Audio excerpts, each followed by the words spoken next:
बिस्मिल्लाहिर रहमानिर रहीम। हे समस्त जगतबासी, आज आमी शामीम आली चिश्ती आपनादेर सामने जे आलोचनाटी निये हाजिर हलाम, अवश्यई खेयाल करे शुनबेन। आर एई आलोचनाटी शुनले एखान थेके एमन किछु बोझा होबे, जाना होबे जे एई अनुसारे यदि चलते पारेन ताहले आपनारा जीवने पदे पदे विपद थेके रक्षा पेये जाबेन। जेमन चलार पथे दुर्घटना एक्सिडेंट इनशाल्लाह बेঁচে যাবেন। কেউ আপনাকে জাদুটোনা করবে বেঁচে যাবেন, কেউ আপনাকে অত্যাচার করবে আপনার টাকা পয়সা মার খেয়ে যাবেন, এরকম সম্ভাবনা আছে, সেই টাকা পয়সা মার খাওয়া থেকে বেঁচে যাবেন।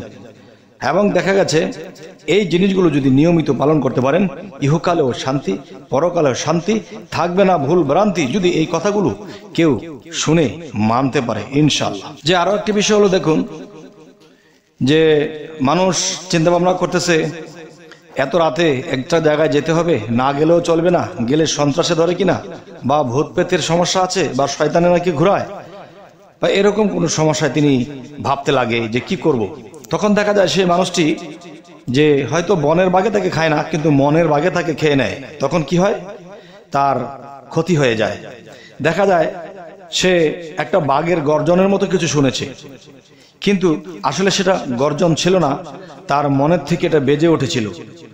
তাই বলবো কি, মানুষ কিন্তু নিজের উপরে নিজে পড়ে যায়। যেমন মনে করেন পৃথিবীতে এমন কিছু মোটা মানুষ আছে, সেই মোটা মানুষগুলো চলার পথে দেখা যায় তার পাটা এদিক সেদিক নাড়াতে এদিক সেদিক হয়েছে, তখন সে তার পায়ের উপরে সে নিজেই পড়ে গেছে, এত মোটা, তখন তার পাটা মচকে গেছে, সে তার নিজের ওজনে নিজে পড়েই তার নিজের হাড় ভেঙে গেছে বা হাড় মচকে গেছে।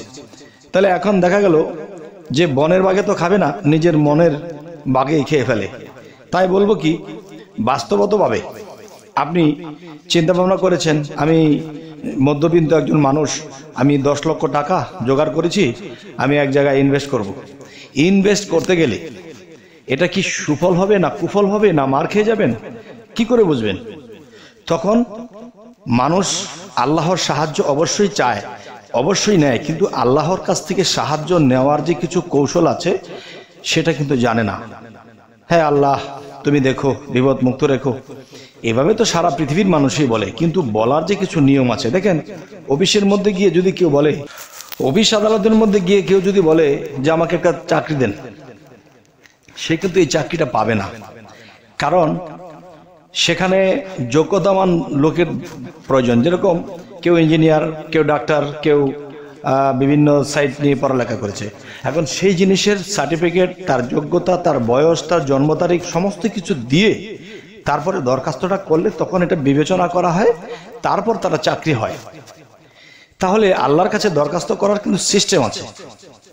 আচ্ছা, সেই সিস্টেমটি আমি আপনাদেরকে বলবো যে এই সিস্টেমে চলতে পারলে মানুষ কিন্তু মানুষকে কুফরি করে, মানুষ মানুষকে জাদুটোনা করে, মানুষ মানুষকে বাহ্যিকভাবে হস্তনস্ত করে, এবং মানুষ পথে চলতে গিয়ে দুর্ঘটনা অ্যাক্সিডেন্টে মারা যায়, বা কেউ পা ভেঙে সারা জীবন পঙ্গুত্ব জীবন কাটায়।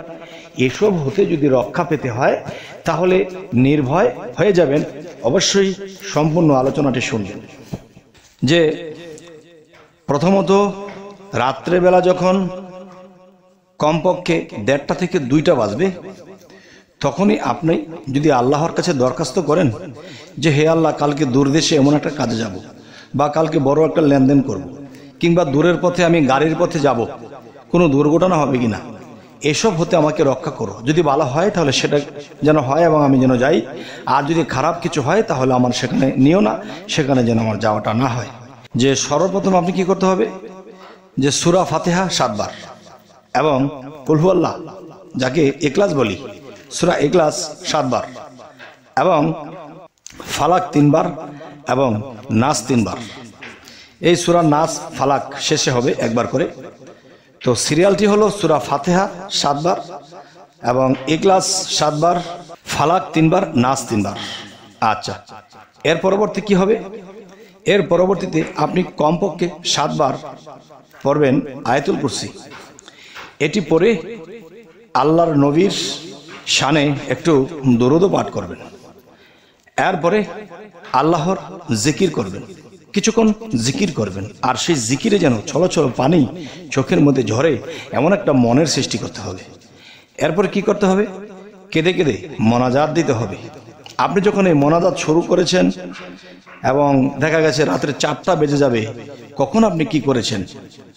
রাত্রে 4টা পর্যন্ত যখন শেষ করবেন তখন আজান শুনতে পাবেন, তখন বাদবাকি ইবাদতগুলো সেরে ঘুমিয়ে পড়বেন। আর ওই ঘুমের মধ্যে যদি আপনি স্বপ্নে দেখেন যে আপনি ভাবতেছেন, দেখতেছেন যে আপনি স্বপ্নটা এমন কিছু দেখেছেন, সেই স্বপ্নটির মধ্যে কি এসেছে?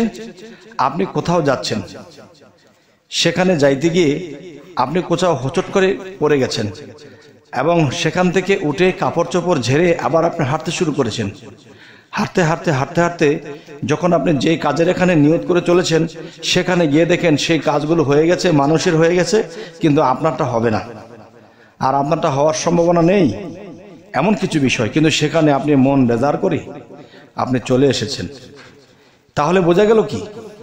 এই স্বপ্নের ব্যাখ্যাটি হবে যে আপনি যে রাতে দরখাস্ত করেছিলেন এবং যেই আমলগুলো করে ঘুমিয়েছিলেন, তখন অবশ্যই আল্লাহ আপনাকে এমন কিছু বোঝালো যে আপনি যা দেখেছেন তার উল্টাটা হবে। তার উল্টাটা কি? ওখানে দেখেছেন আপনি হোঁচটকে পড়েছেন, আপনি হোঁচটকে পড়বেন না।